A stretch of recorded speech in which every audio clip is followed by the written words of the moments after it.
Okay, so we're looking forward to this update on affordable housing, contestable seed fund, and I believe we've got a bit of a wider purview today, so I'll pass over to the team. Thank you, Janet. Yes, it is with some excitement that I let you know that there's two parts to today's briefing to you. We're actually going to talk to you about the housing strategy and where we are in progress against the housing strategy. This is an advance of formally coming back to strategy ops and finance to actually provide an update on where our progress is at.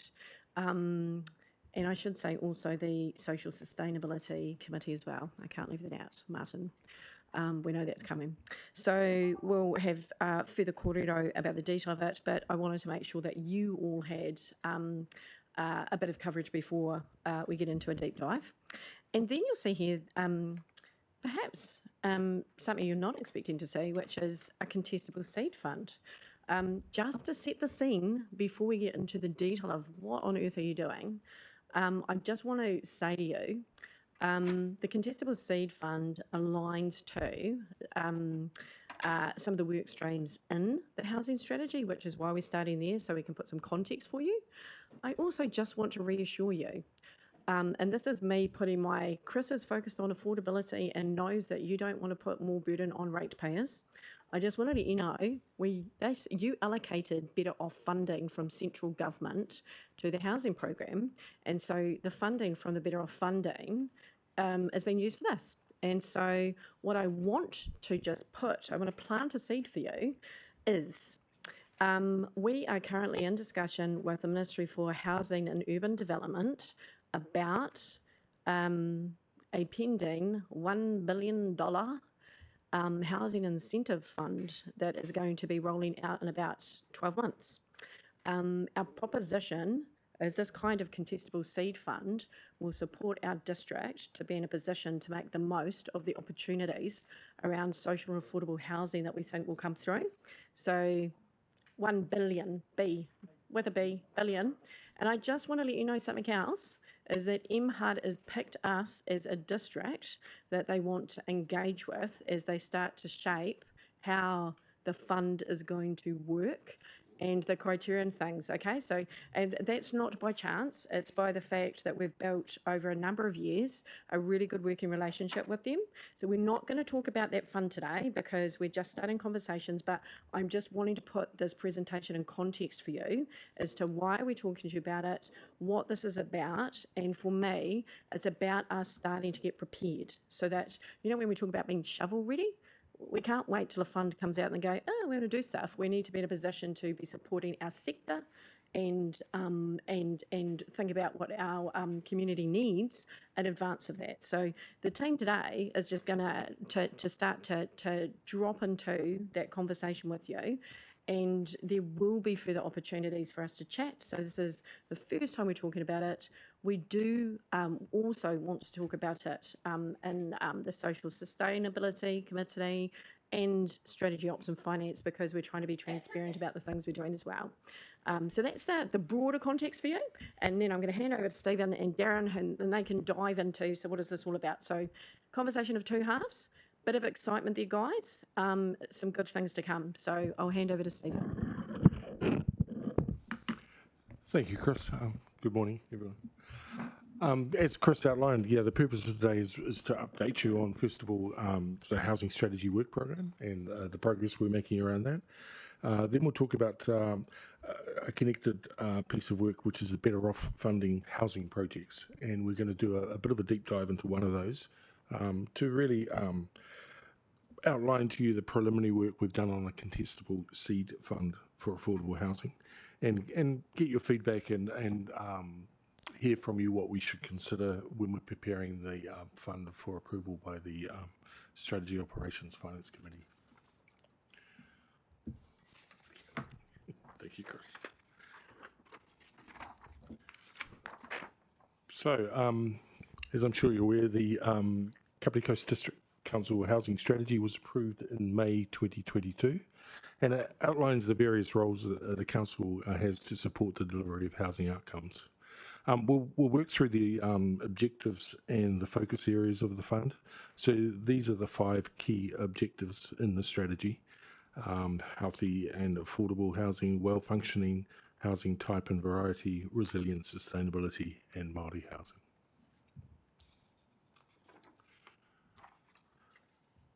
We've talked to you quite often about a couple of key actions in the strategy, and we've talked to you in the past about the Affordable Housing Trust and the Older Persons Housing Review.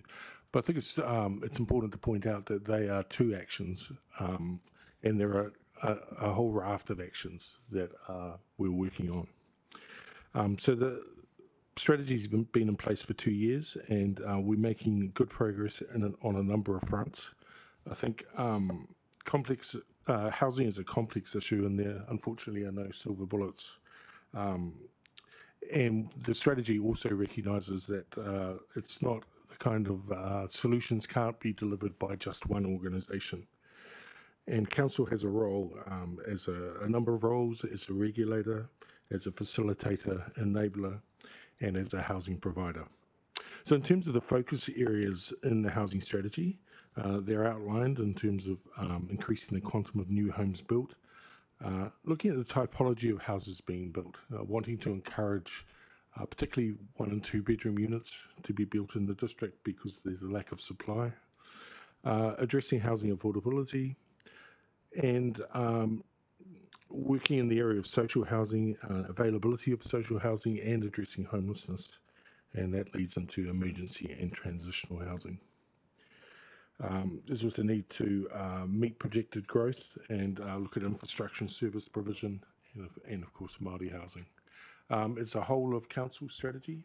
It's not just the responsibility of one part of council.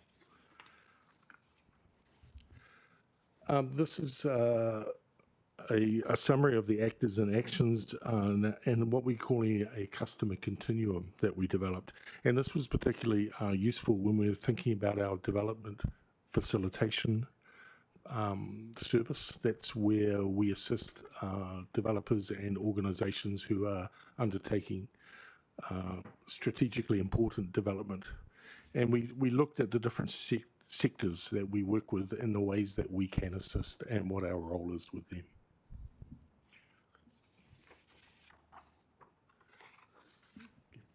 I think what you see in that previous customer continuum is it's different levels of how much we get involved with different customers. Such as the individual residential property owners. It's very much how do we help them to help themselves and provide good information and easy ways to do business. With sort of more complex, with larger developments, we have a lot more facilitation role and a lot more hands-on role. But again, we won't be engaging with every major developer. It'll be more about where's the strategic focus and ability to support to get the right outcomes. Just might add to say that I think this is something that I'll say is our work in progress, because we're slowly adding to this picture and looking at organisationally as a whole how we're supporting that continuum. And so this is where we're at the moment.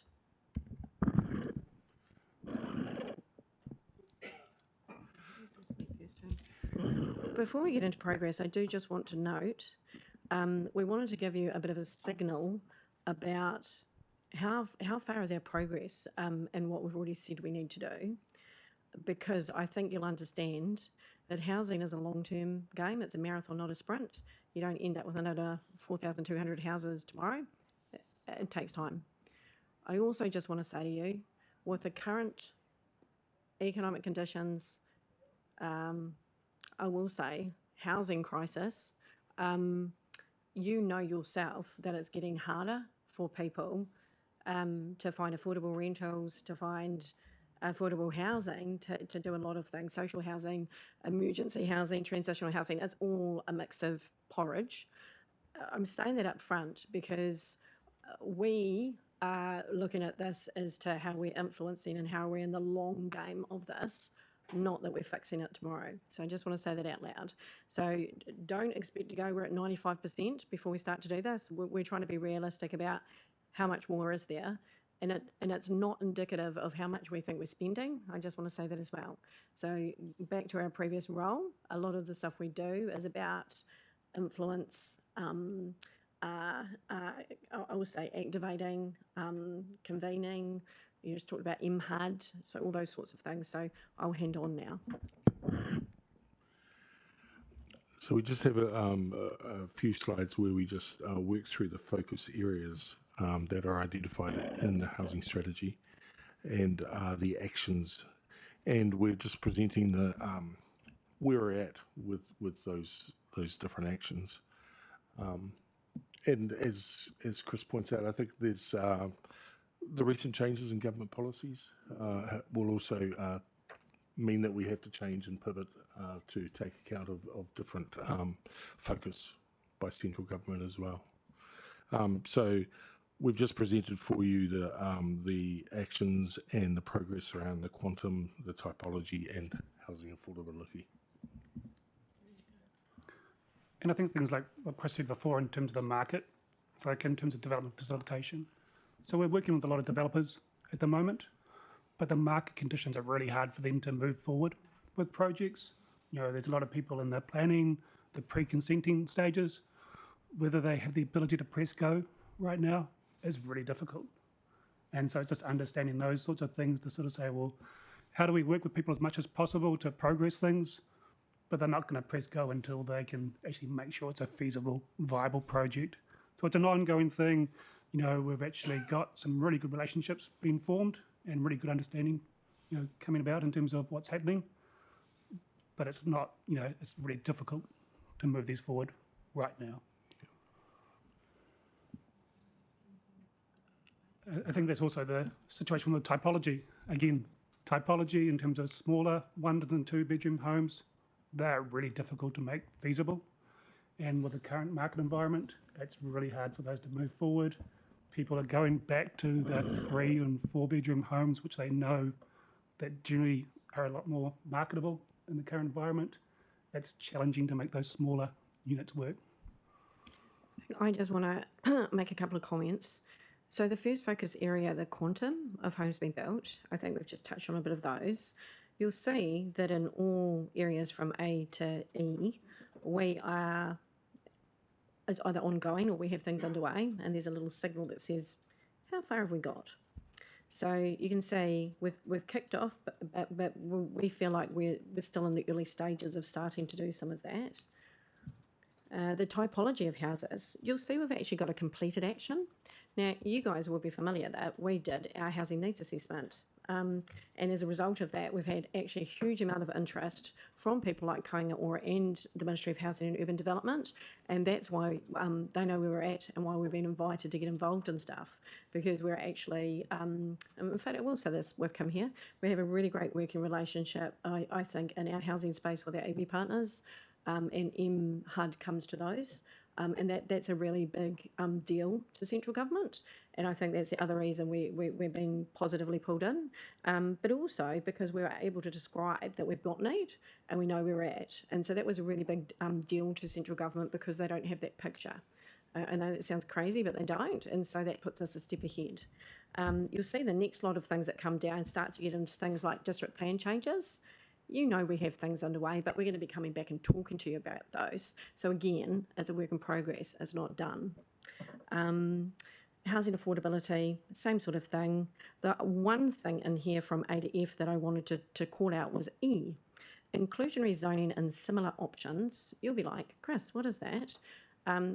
We are going to be coming to talk to you about inclusionary zoning. It's the idea that, just as an example, for every 10 houses you build, you have an expectation that one social house might be contributed by a developer. So you start to get into a way of supporting the community to have access to the housing that they may need. That's likely something that we might want to talk about at a regional level because it'd be really great if everybody did it. Otherwise, it makes it really hard to do it by yourself. So I'm just signalling those are some of the conversations we're going to start to talk to you about.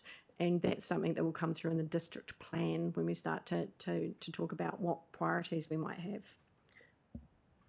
Sorry, Chris, do you want to take questions as you go, or do you want to get to the end? Might be good to get to the end, folk, because some of the questions might be covered in subsequent slides. So we'll just do that. That's okay. Shall I go to the next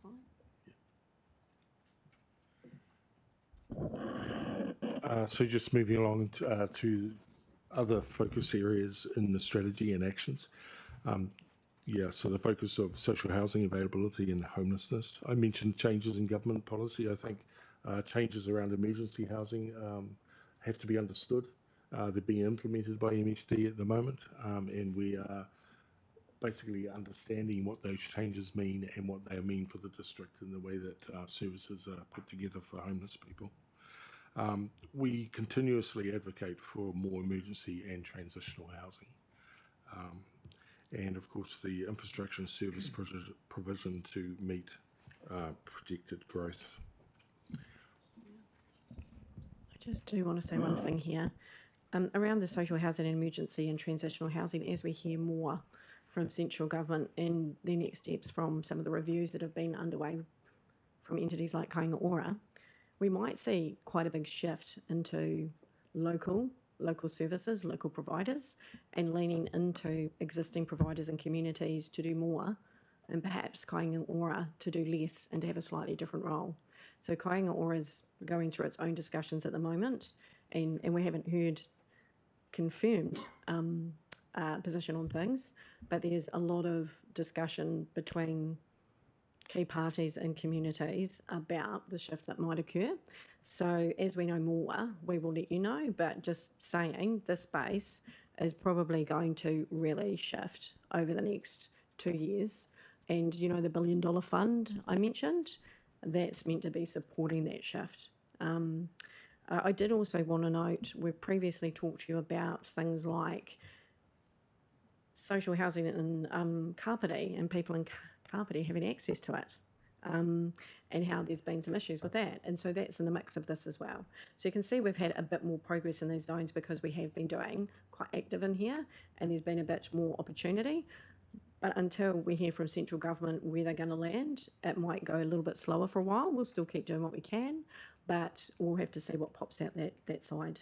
And I did just want to note, just around infrastructure, I hope you realise that when we put in our application for the IAF, and we did such a good job, we got 30 million out of that fund, and Sean, who's sitting here, is doing an amazing job taking that forward. Yes, you are, Sean, delivering that. And in a region, actually, what we're doing with our money and our delivery is actually being held up as a bit of a, you guys are doing a really good job. So I want to acknowledge that. But when we got that money, there was also an expectation that we'd be putting some houses in. And so it wasn't free. It was because you have to support growth. So we've also got some growth, particularly in Otaki, that in spots, and one of those places is Rangi Uru Road. And you know that we were successful in getting 9 odd million out of MHUD to support that initiative. And so we're going to be coming back and talking to you about, hey, how might that line up with the affordable housing entity that you're standing up? How might they be involved in helping us take that forward? So also working with our iwi partners as we do that. So there's some things we'll be rolling through shortly around how we make the most of that. And I do just want to note that because of our good working relationship with MHUD, I believe that got us over the line to actually get the money when governments changed over, because at one stage it wasn't clear that there was going to be any outcomes. But MHUD actually fought for us to get that funding, so that was a really great outcome. Yeah, and I think it's an important point that, the housing needs assessment really did raise the profile of the need in Kapiti, and Kainga Ora finally became more active. And I think the changes the government is signalling is around working with community organisations more strongly, and our iwi partners, yeah. And speaking of which, Māori housing is a focus area in the housing strategy, and one area we're very keen to work through is more support for papakainga housing developments. and we'll talk more now about the Better Off funding projects and some of the projects that we've developed to move these actions in the strategy along. So in terms of Better Off funding, there was an allocation and Council approved $500,000 of the Better Off funding to support our housing strategy work. And we've been working on a number of projects, 6 projects, specifically using the Better Off funding. And the Better Off funding means that we can progress the support, to progress the housing strategy.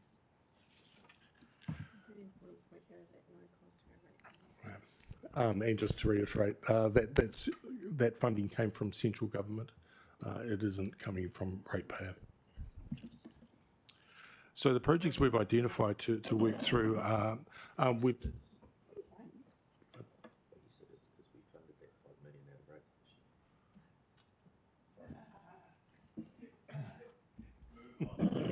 I think I will keep going. So I think the intention of it going towards this was that when it was allocated, it was to go to something that was a need in the community. And in fact, I'm going to say through Vision Carpete, the community, we will be coming back and talking to you, have raised housing as one of 3 big issues that they would like help with. So I feel the continued focus and support to make sure that we are doing what we can to get central government in this community to help with this will remain a critical thing to do. And that's not my perspective. I think that's the community that said that to you. Okay, so the initiatives that we're putting together are using the Better Off funding. You're aware that we've supported the Kapiti Rapid Rehousing service, which is a service that assists people who identify as homeless. We're developing a typology project. Now that's around encouraging people to consider putting additional units onto their existing sites. So it's about presenting some user-friendly information on our website around what people might want to think about, the things they'd want to investigate, and it's really about the pre-engagement before they come to council, so they can understand the processes. Tiny homes would be under that label, yeah. Yeah, that project actually came out of a workshop with councillors. So we had a workshop talking about different things in terms of the housing strategy, and that was actually an idea that came from councillors that we've taken on board and actually moved forward because we think it really supports what we're trying to do. We're looking at the refresh of the housing needs assessment and the housing strategy, but particularly around gathering the data that supports and can provide the evidence and can help us to build new initiatives or different aspects that we need to look at. It's about consolidating the data that's already available, make sure it's collected in the right way and can be used in the right way. Yeah. I think it's also about making sure we always have up-to-date information and that we can continue to advocate and really push the district's needs forward. You know, we've found that the work we did last time was so crucial for that, but we need to keep ahead of the game. It also means trying to make sure we gather the data out of council as well, because there's a whole heap of information within council that we haven't been able to really extract before, and how can we use that to really understand, you know, our housing situation, but also what we need to do to support that as well. We'll be talking in more detail shortly about the Contestable Fund, but that's another project that we're setting up. The inclusionary zoning, yeah, we're wanting to increase understanding and awareness of inclusionary zoning and have a look at the unintended consequences, make sure that we understand how this works, and as well as very controversial proposal, so I think it needs a lot of research to understand. And we're wanting to support, in particular, Papakainga housing projects, and we want to understand the quantum of potential for Papakainga, but what are the barriers, and really understanding what they are and looking at ways that we can address that. And I do just, at the end of this, want to share that you might have noticed, perhaps in Raumati, where Kainga has some spaces, that there hasn't been very much activity happening. So one of the things I want to put on the table for you, just as your context, is the likelihood that a number of projects are going to be put on the back burner and not move for potentially decades is very high. And so Kainga has already begun to signal that maybe we won't be at the top of their priority list for social housing. So I'm just putting it out there. So if we think we have a housing problem now, if we're doing nothing else, it's about to get worse. So I'm just sharing. So some of the things that we're trying to focus on here are how do we get prepared? How do we get ready? How do we help existing and even our new affordable housing entity in that sector get prepared to amp up? The ministers that we've spoken to have said to us, get cracking. You're either in the race or you're not. So they're going to be putting money out for the taking at a local level, and they will have conditions. So we'll either be ready or we won't. So what I will say to you is, from a perspective of there being one single point in the community that has the opportunity to advocate for the community and get involved and help our community be ready to go, I feel that council is a really good space to do that, because central government do listen to us. We're part of their structure in terms of a governance mechanism, and they're actually required to talk to us. So I'm just putting out there that there's some benefits to the things that you're seeing come through in the future opportunity for our community and the people who might not be doing as well. Some of those people might have been the ones that you were worried about during the LTP when you talked about what is fair and equitable. We're focused on these people through this work. So, okay. Sorry, you still on that slide? Do you want to take some questions? Yeah, that's why I was asking if they're still on that slide, because I think before we exactly my thought, before we dive into the contestable seed fund, I think I'll take questions on the presentation so far. Great minds think alike, Councillor Lawson.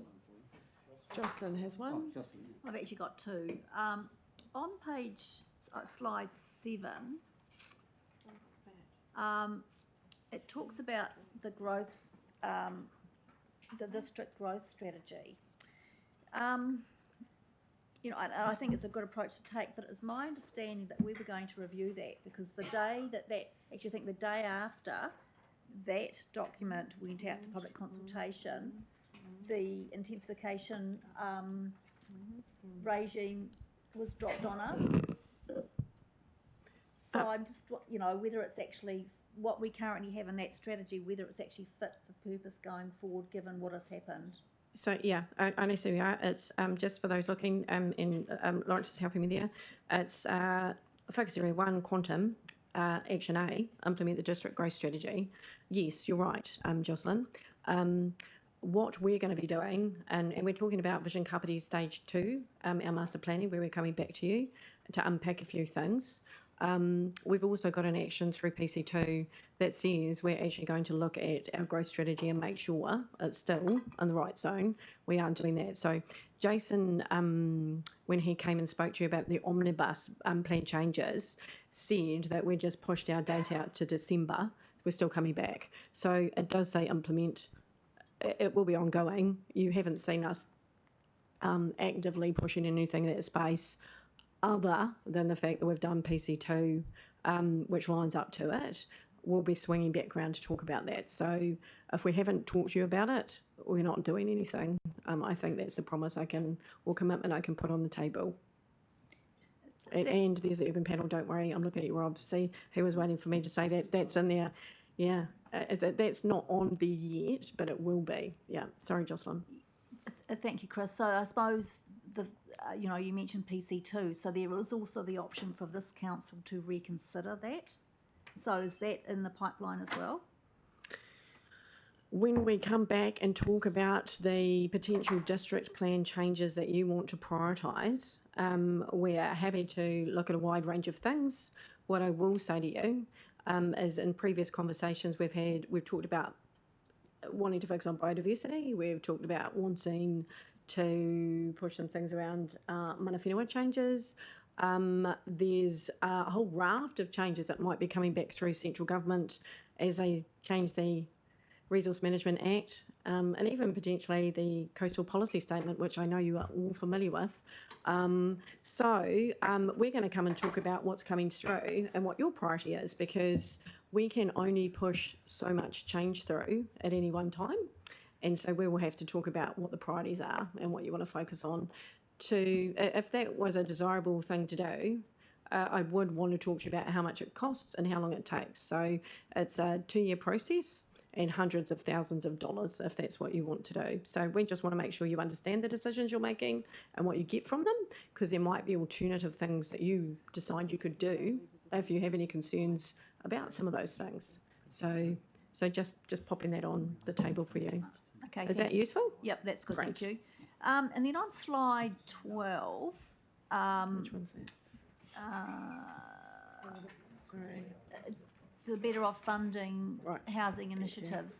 So there you've got, unfortunately on my screen, it chops off the heading, it's another project. It talks about potential property owners. So it does not include rural property owners as well. Sorry. I know it does, but I'm just being very clear that it actually excludes rural property owners. Yeah. Oh, right, the typology project. Yes. Okay, I hand that to you. I think the information that we will put onto the website will point to the district plan, but we will provide information for any landowner.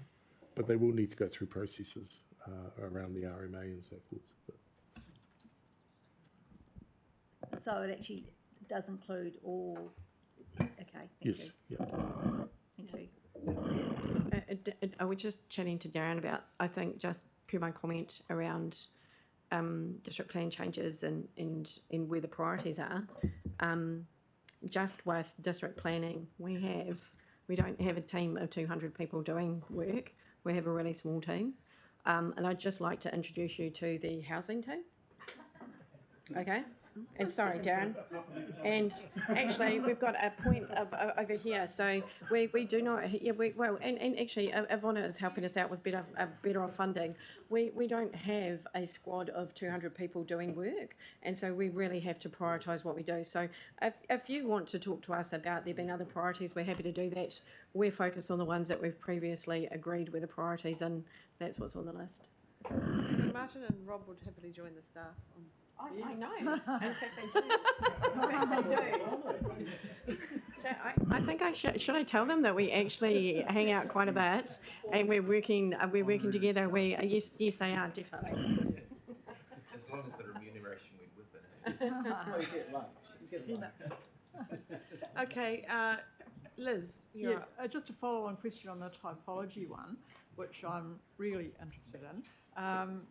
So I don't know anybody that goes into the council website regularly to check on what new information has been uploaded. And when they do go in, it's really hard to find stuff in amongst all the millions of things that are on there. So look, I think this really needs a marketing communications program to go with it, and maybe even some workshops, community workshops on, how do you go about adding a minor dwelling onto your land. And, now is the perfect time because the economics of a minor dwelling stack up far better than a new development because you've got no land cost in effect. And you've also got people who are struggling to get extra income. So from a cash flow point of view, those minor dwellings can make a positive cash flow impact for people that, seek to go down that route. So, and as we know, there's a shortage of 1 and 2 bedroom units. So to me, this is the perfect time for people to be considering that kind of thing. It solves an immediate need, it solves their need in terms of cash flow. So we need to be promulgating this and say, hey people, have you thought about doing this? So I'm just wondering where we're at in terms of being ready to run a comms program around that area.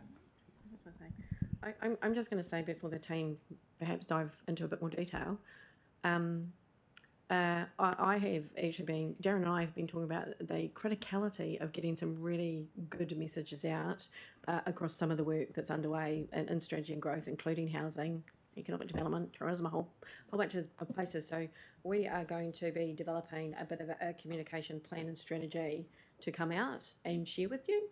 So one will be on housing, one's going to be around ED and a bunch of other stuff. So you'll get a chance to say, hey, shake it a bit, does that feel right? And I know, Liz, you've been saying we need this for a long time. We're dedicating a person to focus on this so that we can actually do that stuff.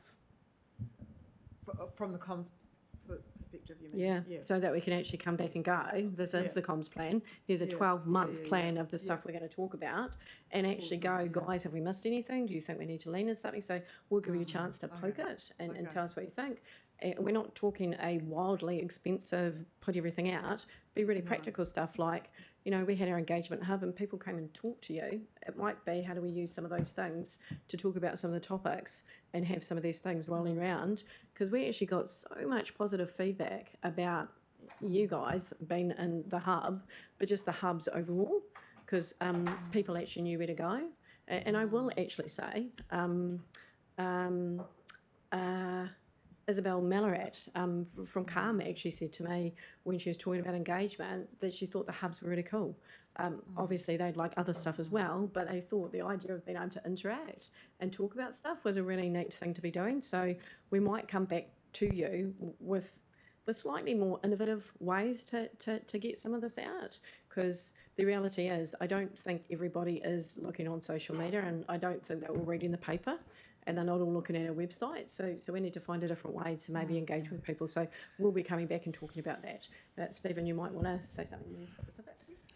Yeah, we're definitely keen to develop a comprehensive communication plan around the typology project. We've got a downloadable guide that we want to include in the information, and yes, get out there and get the word out. Great. So how far off is it being ready to do that? We're working on the content at the moment, so we should have that available within the next month, I think is what we're aiming for. Right. Okay, cool. Darren, do you have something to add? Have they said it all while you sat there waiting?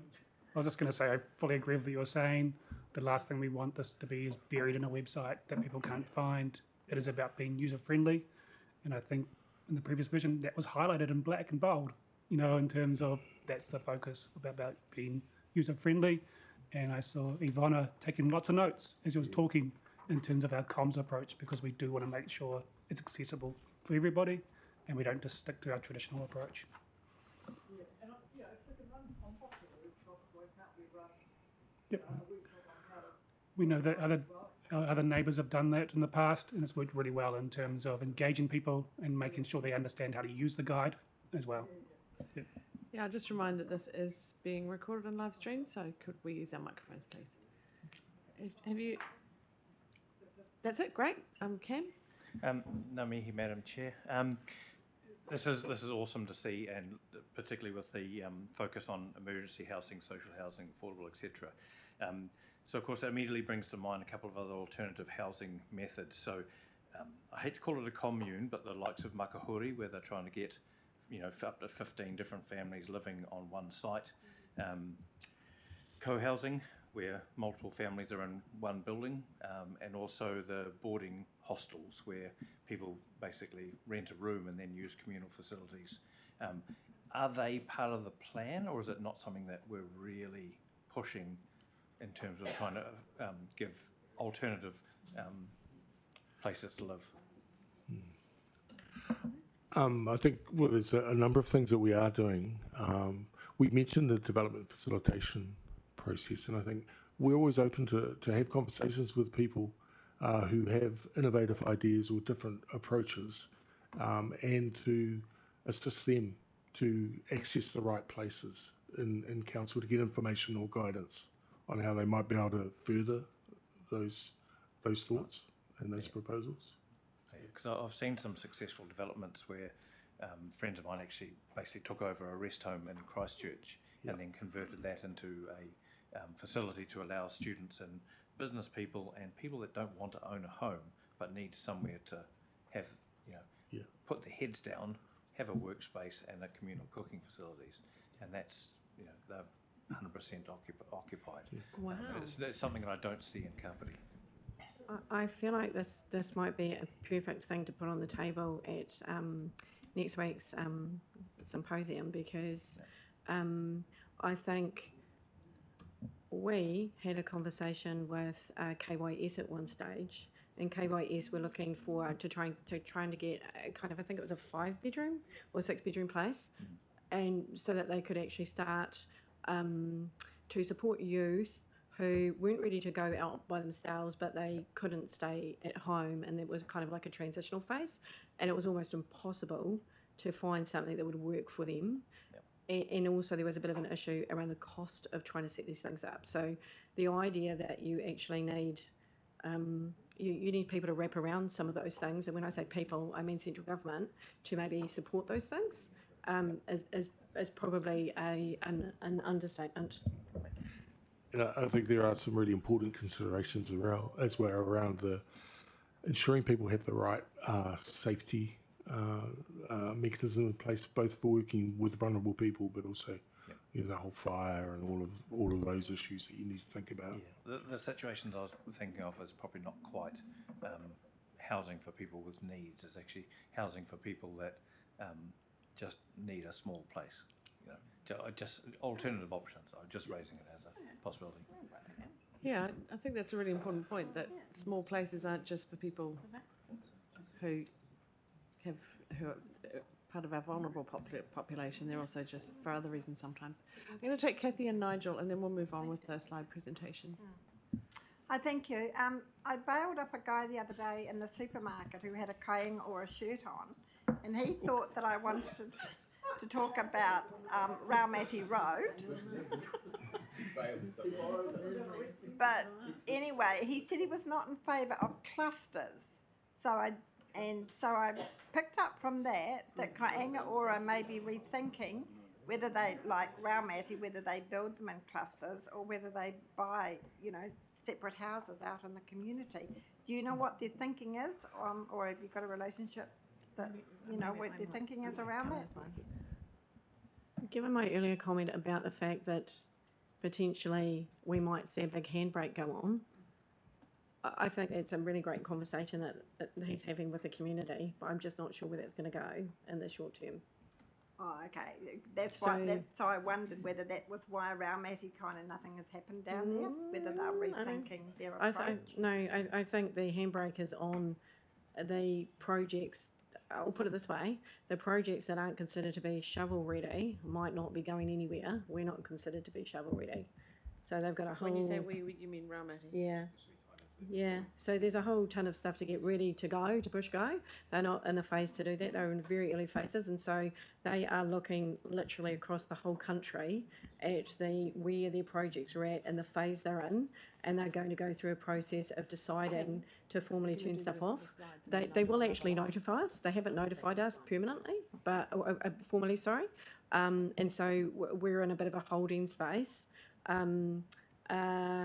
And I'm not sure they could tell you what they were going to do at the moment. No, because he said they were rethinking or something. I think a potential positive outcome of a move of focus away from kainga to more community is that there might be more partnerships that come about, and that might lead to more mixed tenure developments rather than concentrations of kainga housing. Oh, that's probably a good thing for our communities, and the people themselves as well. I think that's best practice. Yeah. Okay, cool. That was all. Thanks. Nigel? In terms of your comms strategy, I'd reach for the thesaurus about typology. It wasn't immediately apparent to me, but I'm not very bright on these things. Type. But for a lot of people, they might go, I have no idea what that means. And it sounds like something you'd have to do at school, which would switch them off. So one of the things I'm sure is borne in mind with this is that because it's effectively infill housing, but you have neighbours, and anybody who works in this place will tell you that apart from footpaths, neighbours and their trees are some of the biggest concerns that you have. So it would be, I think it's just important to be aware, well, I mean, I'm sure you are aware of it, but that people are aware that you are adding in something that your neighbours didn't previously have. And the discussion earlier about where Plan Change 2 was, and people will be aware that at 14 Narara Avenue, during that Plan Change 2, we were told that the garden district in Waikanae, for instance, was basically protected by the trees, except for 14 Narara, where their trees were protected against the chainsaw. So the guy just went in there and the developer bought the property, chainsawed down all of the trees, they're gone. And now the local lawyer tells me that 15 units are going to be built. And if you live at number 16 or if you live at number 12, tough, because Plan Change 2 has allowed that to happen. So I just wonder if as we go through this process, what sort of protections are there, what sort of process, because if Plan Change 2 is just the Wild West, then you'll get deafened by the chainsaws in Waikanae, because that's what will happen. Sorry, I've just stolen the mic for a second to say, I think Jace will be coming back to chat about the district plan and the options, opportunities, whichever way you want to sort of frame that. What I do want to put on the table though, because I know we've gone, oh, PC2, we just undo that. It seems like it's a possible plan change.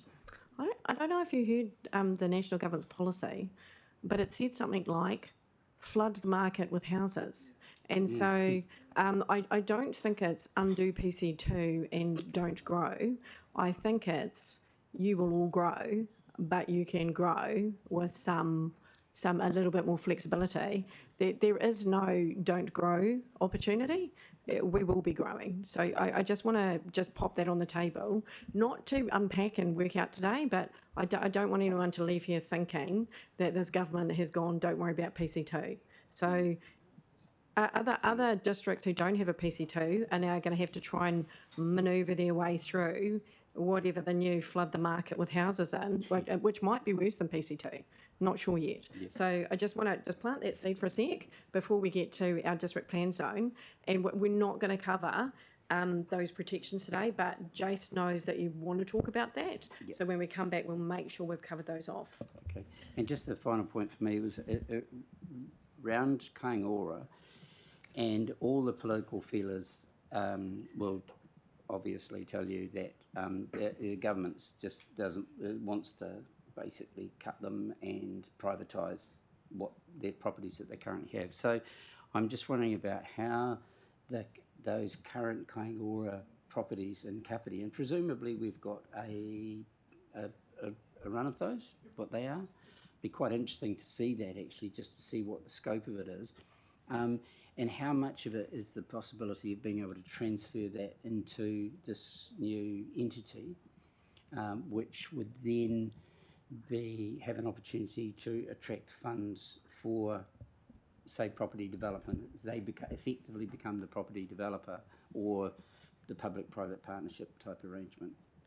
I think I'm going to carefully say, in this open public forum, that we understand that there are people and entities in quite deep conversations with government about the shift that Kaingaora might be making and what they might not do in the future and what others might do in the future. We also understand that there's a desire for anybody who might be included in that conversation to have a really good track record of delivering large, I would say, quantities of not only social housing but support, that wraparound support for social housing that goes with that. So I'm going to say carefully that we understand that that is something that's happening. I think you will have seen ministers talking quite vocally about their intentions and what they'd like to do, and there are conversations happening. So we know that's happening. with a variety of people because they've told us. So I don't know where it's going to land. No decisions have been made, but some people have said to us that there are proposals on the table to do some things. So the extent to which or where that covers is not clear, but assuming that Kāinga Ora starts, their new board and chair start to make some determinations about those things in agreement with ministers, there's a potential that there would be a change of ownership and focus in Kapiti for the housing that Kāinga Ora currently provides. Try to say that really carefully. Yeah, they might go down the same track as health, so that actually the board is one person now. But the which is a which is a worry. Here's a question that might be better saved for If Jason it's a or planning. question that's better saved, can No, we no, move it on? might, it might, Because it might be. I'd rather have it now We've got if a it's few- possible. But you know, with those Kāinga Ora properties, for instance, because we're talking about being shovel ready, right? So if some funding comes down the pipe, yep, we're ready to go. So can you consent a property for a development that hasn't been asked for? So say, for instance, you take a piece of land. pre-consenting. Yeah. So basically what we do as a council, we go through the process as though there has been a consent application. So, and we go, okay, all those boxes are ticked. Now, if somebody comes in and wants to fit into that, they're ready to go. But if it is a question for Looks like we are going to Yeah. have to follow up with that one. Yeah. Nigel? Can we come back? Because I think it's a bigger conversation than what we were planning to focus on and cover today. Yeah. Okay, sorry, Rob, we're going to carry on with the slides. I did say I'd take two Okay. more. I've already put off Kim, so we'll see if we've got some time at the end. No?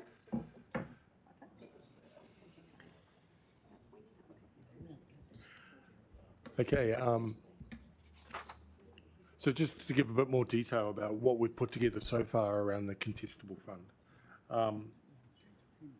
Basically, I mean, we have conversations with organisations and individuals who are interested in developing housing programs quite often, and we thought that we should put together a fund that might act as a bit of a catalyst to move people along in their thinking, to help them to refine their thinking, and we're wanting to see if we can increase the community and affordable housing options in the community and improve the long-term sustainable and cost-effective housing outcomes. So that's the thinking behind the fund being put together. So the community, the housing seed fund will progress projects that currently don't have funding to commence. As I said, looking to act as a catalyst to enable social enterprises who may have an interest in developing a project to move forward. We're wanting to grow local innovations and form productive partnerships. And yeah, that really important point about ensuring that we're in a position to take advantage of any new funding streams that come through. So the types of proposals we'll be encouraging are early stage planning, so understanding capability and feasibility, wanting to progress or scale up existing housing projects. As you can imagine, there are people at various stages, so the fund needs to be able to assist on quite a variety of ways. Wanting to support equitable access and increase Māori housing supply.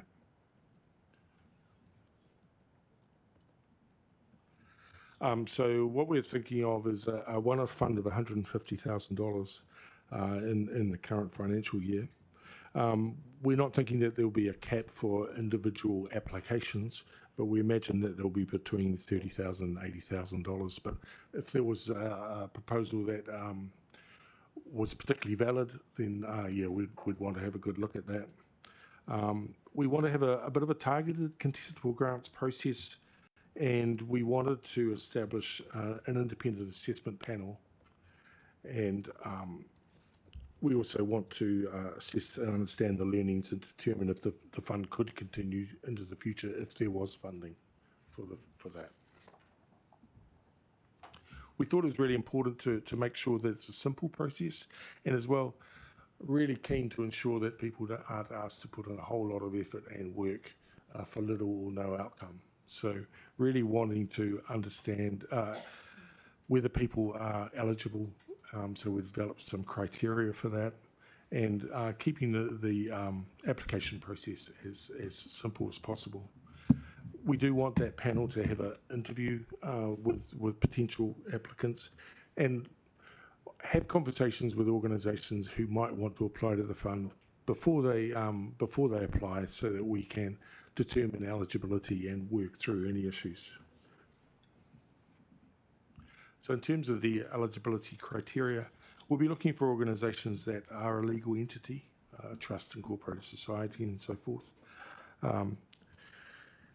They might already be delivering community or affordable housing, or they may have an intent to provide solutions in Kapiti. I think it is important that they have an understanding and appreciation of the local issues. And when we talk about the credibility and competency and capability, I think there are some issues around housing provision that we need to address around ensuring that the safety of people who are moving into any supported housing, for example. So making sure that there's credibility there around that. And asking groups to show us how they would comply with any relevant legislation. The way we're proposing to assess the proposals is to establish a small assessment panel, and as I said, having an interview process as well as an application. We're looking to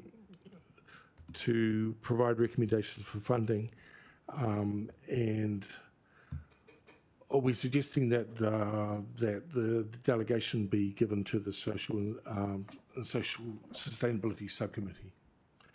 An assessment panel would have a member of the social sustainability subcommittee, is our thinking, as well as representatives from the community housing sector, iwi partnerships, and the housing program as well. So the criteria that we've put together are really around alignment with the grant objectives, project benefits, post-funding, targeted community benefits, time, project plan and time frame, and the ability to deliver.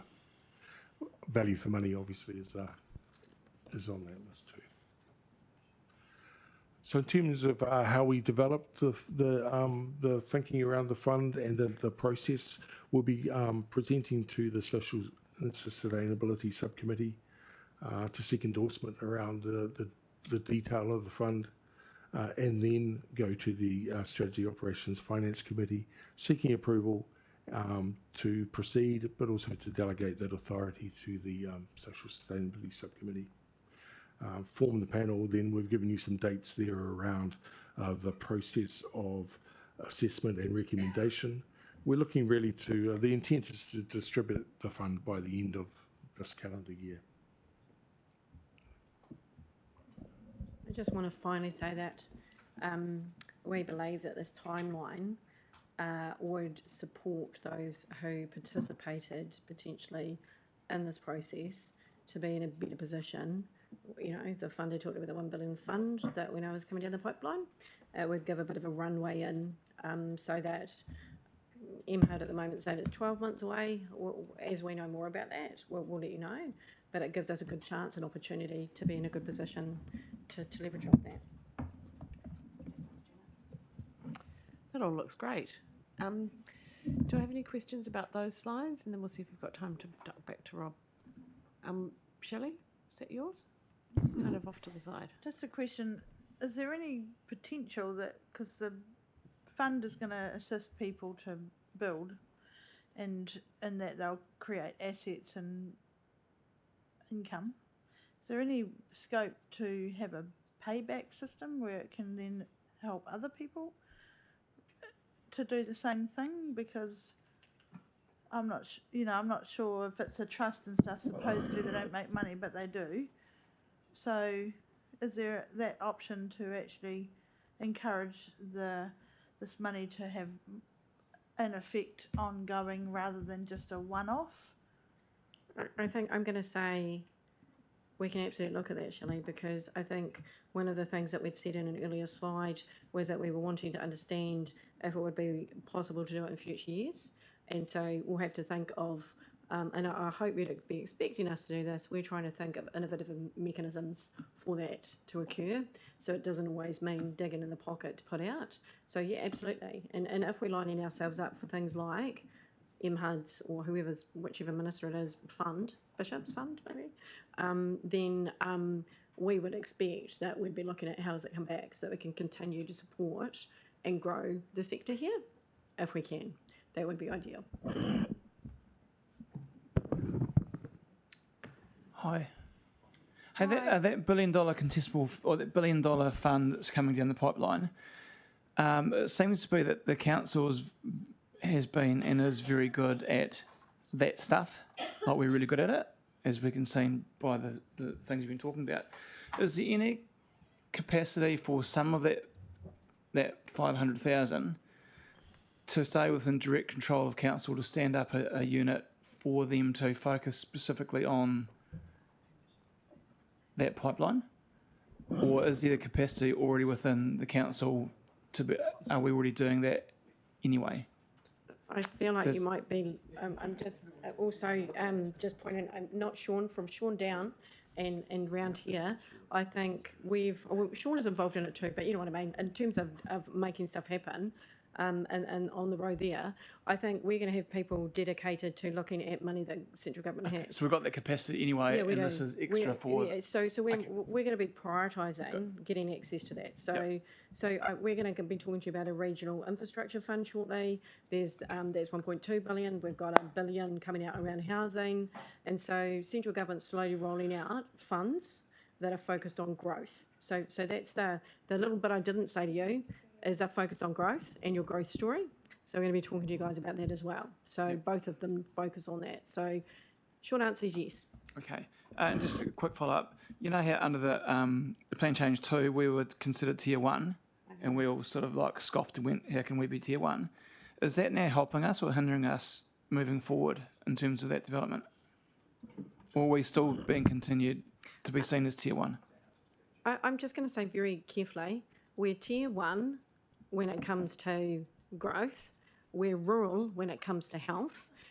We're a mixed bag of things depending on who you talk to. So I think I just mentioned a symposium before. That's right. And yes, so we're a bit all over the place at the moment. And so one of the things we're doing, and you heard me mention a symposium, if you're interested, you can come and chat to us afterwards.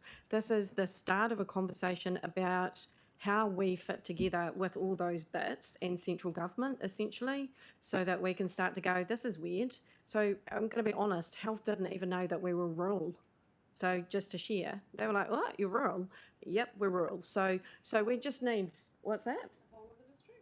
Yeah, because rural is to do with how far away you are from a hospital. So yes, so I'm just saying there's all this mixed bag of stuff going on, and so we want to get everyone in a room and go, what are you doing to us? Because this is a bit weird. So short answer is possibly, but not, because it depends what you're talking about.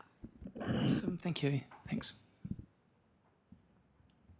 So, Rob, would you like to ask your question from before? Yes, I would. Yeah, we're not running thanks, that Janet. late. No, it's just relating to the mixed bag and intensification and that, and going back to the Waikanae, the our special garden circle is being invaded at the moment by people that have put a scheme in and haven't bought the site even. They've gone and ripped all the houses out.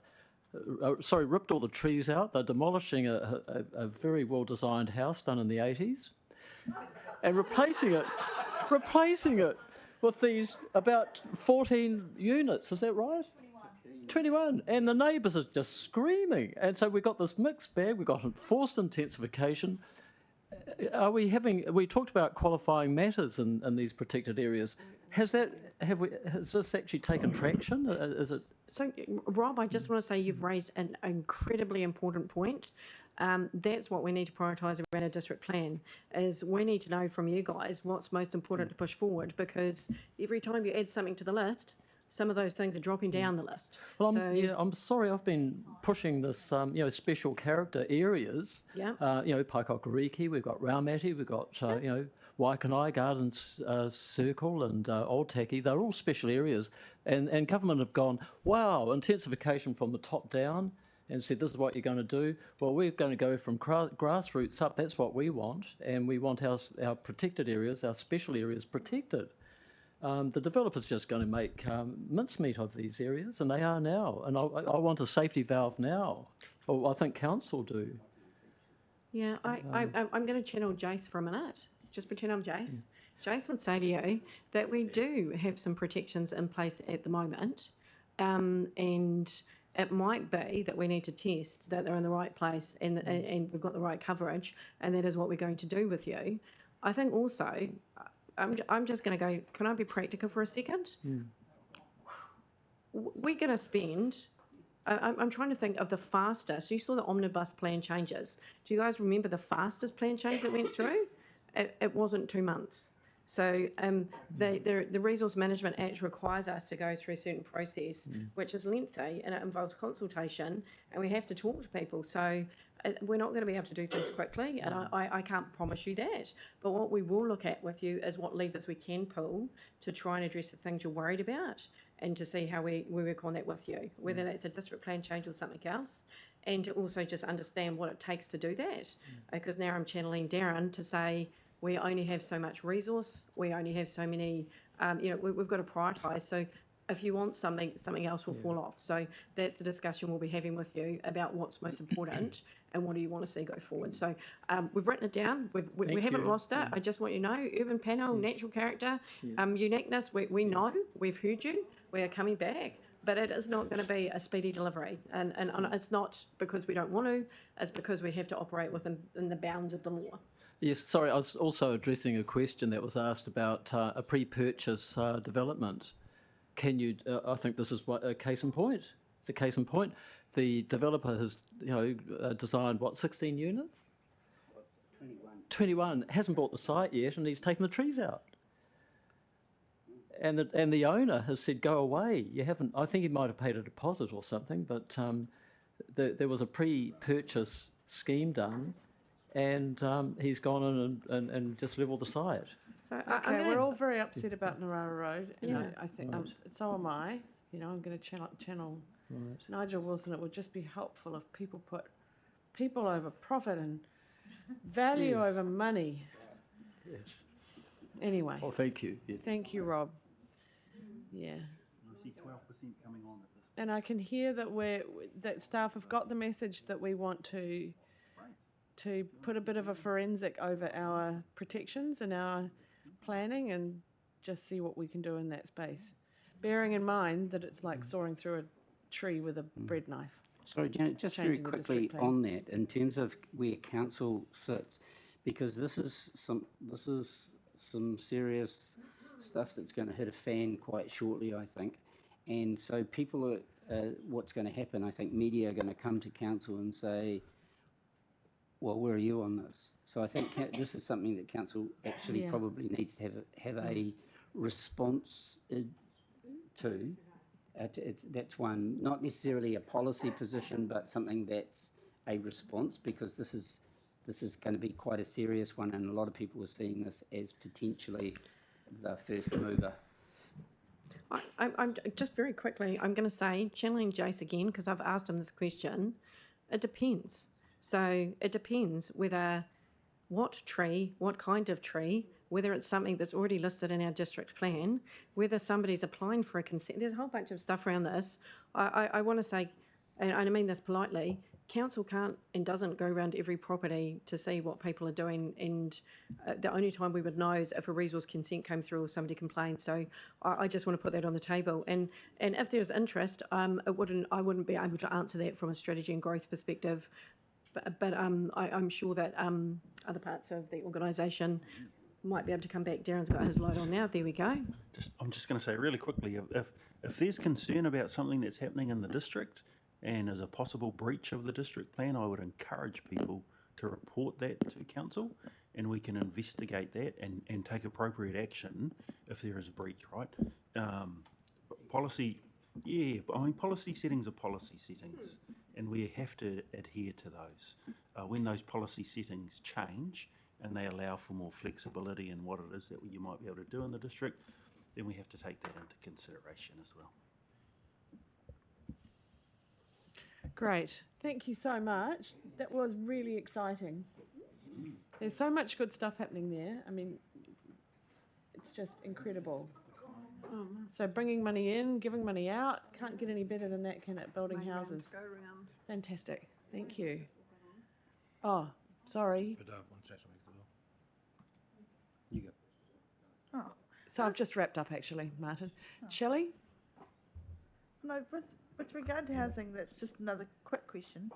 Do we know what young people want in a house? And because we're not the demographic that is now going to be in these intensified units and stuff, but do we ever go out and actually ask young people specifically what they want and target that group? Because a lot of them don't. When you're younger, you don't want a yard and stuff. So maybe what's being built is. I'm just throwing it out there because. So that feeds into the typology discussion, doesn't it? Yeah, good point. Martin, Because- final few words. Sorry. Two quick ones. Darren, yeah. Housing needs assessment, talk to different demographics, and that included young people. So we definitely do have a basis to work True. from. Yeah, good point. Yeah. Martin, Look, I just close wanted- us off. Yeah, and look, I just wanted to just throw it out there again. Just thank you very much to the team and all the effort you guys put into it. Rob and I meet up with them once a month. But taking it from where it came from, and Janet, you'll agree with this, from where it came from, and acknowledgement of Councillor McCann with regards to pushing the housing conversation in the last triennium to where we are now, which is realising all the dreams and aspirations, and it's coming along. Seems to be picking up momentum. The fact that you're lining up pathways, taking a strategic approach on that sort of scenario is boding very, very well for our district and going to allow us to capitalise on these opportunities. So, and again, we take great pleasure in sort of setting out the massive size of the team. What you guys are actually pulling off in this space is huge, and is actually a direct positive result with regards to the requirements of the community for us to be doing something in this space, but doing it in such a way that's not costing council an arm and a leg with regards to that as well. So I just want to say, whenever I get that opportunity, I'd love to just say thanks a lot, guys. You're doing great work. Yeah, well said, Martin. Cool. Thank you, guys.